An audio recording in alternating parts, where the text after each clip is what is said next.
Namoz o'qiyotganda mushuk oldidan o'tsa namozga ta'sir etamdi? Savol. Assalomu alaykum ustoz. Namozga turgan vaqtlarda ko'pincha mushuk oldimizdan o'tib qoladi. Ba'zi chog'larda o'tishini cheklay ba'zida amal yo'q. Ham bizlardami buningga sal qarash bor. Shuning uchun bu masala ustida tafsili bir to'xtalib o'tgan bo'lsangiz. Javob. Va alaykum assalom va rahmatullohi va barakatuh. Barliq hamd sanolar Janobi Allohga bo'lsin. Durud va salomlar payg'ambarimizga, u zotning oila tavobatlariga, ashablariga va u zotga toki qiyomatgacha ergashganlarga bo'lsin. Namoz o'qimoqchi bo'lgan kishi oldidan biror narsa o'tib qolmaslik uchun oldiga dalda bo'lgudek sutura, masalan, tam, turuk yoki biror o'rindiq, somka yoki bir tal tayoqqa o'xshash bir narsa qo'yib qo'yishi sunnatdir. Nafi Abdullah ibn Umar radhiyallohu anhumadan rivoyat qiladi-ki, payg'ambar sallallohu alayhi vasallamning oldiga kaltin nayzi sanjib beriladi. U zot shuningga qarab namoz o'qiydi. Namoz o'qiyotgan kishining oldida sutura bor bo'lsa, daldining orqadan nima o'tsa namozga ta'sir etmaydi. Abu Juhayfa radhiyallohu anhu payg'ambar sallallohu alayhi vasallam biz bilan Batha degan joyda oldiga nayzi tiklab qo'yib, namoz peshinni 2 rakat, asrni 2 rakat o'qidi. Nayzining u tarafidan ayollar va eshaklar o'tib turadi degan. Yana jamoat bo'lib namoz o'qiganda saf orliqidan odam yoki boshqa narsa o'tsimi namozga ta'sir yetkazmaydi. Ubaydullah ibn Abdullah rivoyat qiladi-ki, Ibn Abbas radhiyallohu anhuma mundaq degan: "Men bir mada eshakka minib, Minada Rasululloh sallallohu alayhi vasallamning oldida suturi yo'q holda jamoat bilan namoz o'qiyotgan joyiga keldim. Bu mening balog'atga yetay deb qolgan chog'larim edi. Men ba'zi saflarning oldidan o'tib, mada eshikimni o'tlashga qo'yib o'tib safga kirdim. Buningga hech kim bir narsa demadi."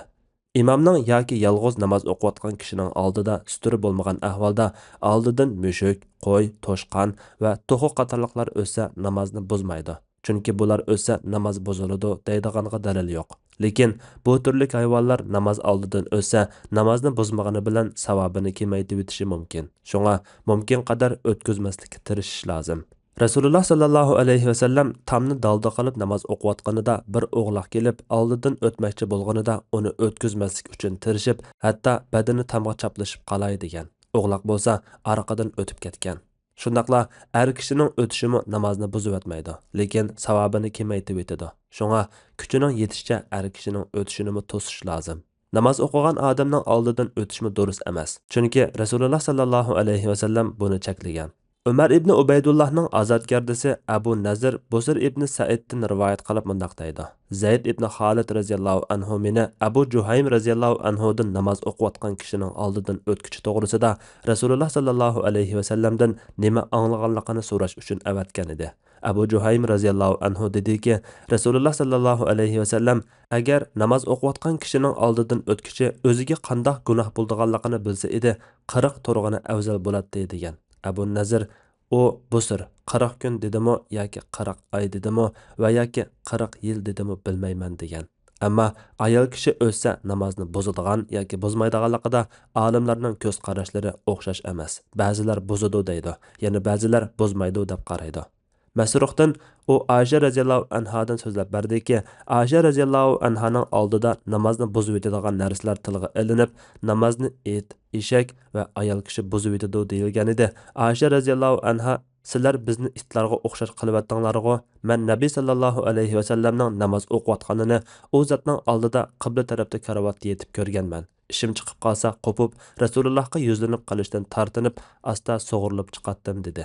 Ba'zi olimlar oldida yetish bilan mengab o'tishni ayirib, oldida yatsa buzmaydi, o'zsa buzadi degan. Yana ba'zilar yat ayol bilan o'z ayolini ayirgan. Vallohu a'lam. Dalda bo'lmagan ahvolda hayvonlardan faqatla qora it bilan eshak namozxonning oldidan o'tsa namozni buzib qo'ydi. Bir hadisda qora it shayton deb kelgan. Namoz o'quvchi bilan suturaning arliqining qanchalik bo'lishi kerakligi to'g'risida Sahil ibn Said radhiyallohu anhu Rasululloh sallallohu alayhi vasallamning namozgohi bilan masjidning qibla tamining arliqi bir qo'y o'tib ketgudak edi degan. Sutur bo'lmagan ahvolda o'tgan o'rin bilan namoz o'quvchining arliqi yiroq bo'lsa ta'sir yetkazmaydi. Yaqin bo'lsa andin ta'sir yetkazadi. Olimlar 3 gazdan tuvan arliq bo'lsa ta'sir yetkazadi deb qaraydi. 3 gaz 1,5 metrga yaqin keladi. Nafi rivoyat qiladi-ki, Abdullah ibn Umar radhiyallohu anhuma Ka'baga kirsa, ishikni qilib udul mengib, hatto tamg'a 3 gaz yaqinlashib berib, Bilal uningga payg'ambar sallallohu alayhi va sallam mushu yerda namoz o'qigan deb ko'rsatib bergan o'rinda namoz o'qiydi. U yana Ka'baning ichida xolagan joyda namoz o'qisak bo'laverdi degan. Olimlar bu hadisdan to'saq bilan namoz o'quvchining oldidan o'tgan kishining orliqi 3 gazdan yiroq bo'lsa ta'sir yetkazmaydiganligiga dalil chiqargan.